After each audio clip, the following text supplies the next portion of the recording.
بسم اللہ الرحمن الرحیم.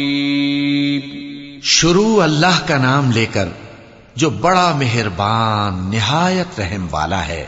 اقرأ باسم ربك الذي خلق خلق الإنسان من علق اقرأ وربك الأكرم الذي علم بالقلم علم الإنسان ما لم يعلم كلا إن الإنسان ليطغى أن رآه استغنى إن إلى ربك الرجعى.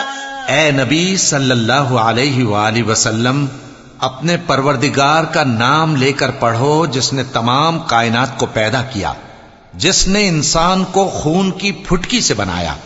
پڑھو اور تمہارا پروردگار بڑا کریم ہے جس نے قلم کے ذریعے سے علم سکھایا اور انسان کو وہ باتیں سکھائیں جن کا اس کو علم نہ تھا، مگر انسان سرکش ہو جاتا ہے اس بنا پر کہ وہ اپنے آپ کو بے نیاز سمجھتا ہے. کچھ شک نہیں کہ سب کو تمہارے پروردگار ہی کی طرف لوٹ کر جانا ہے.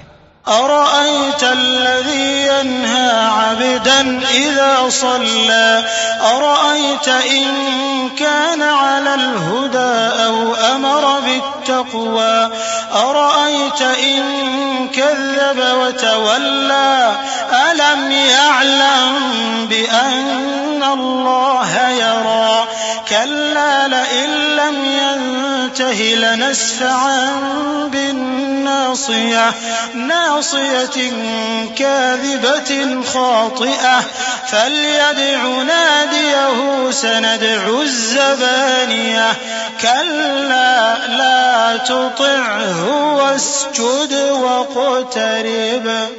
کیا تم نے اس شخص کو دیکھا جو منع کرتا ہے، یعنی ایک بندے کو جب وہ نماز پڑھنے لگتا ہے؟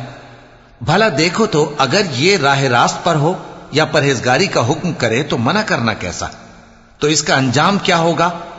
ذرا دیکھو تو اگر اس نے دین حق کو جھٹلایا اور اس سے منہ موڑا، کیا اس کو معلوم نہیں کہ اللہ دیکھ رہا ہے؟ دیکھو اگر وہ باز نہ آئے گا تو ہم اس کی پیشانی کے بال پکڑ کر گھسیٹیں گے، یعنی اس جھوٹے خطاکار کی پیشانی کے بال. تو وہ اپنے یاران مجلس کو بلا لے، ہم بھی دوزخ کے فرشتوں کو بلائیں گے. دیکھو اس کا کہا نہ ماننا اور سجدہ کرنا اور اللہ کا قرب حاصل کرتے رہنا. چونکہ آیت سجدہ تلاوت کی گئی ہے لہذا سامعین پر سجدہ واجب ہے.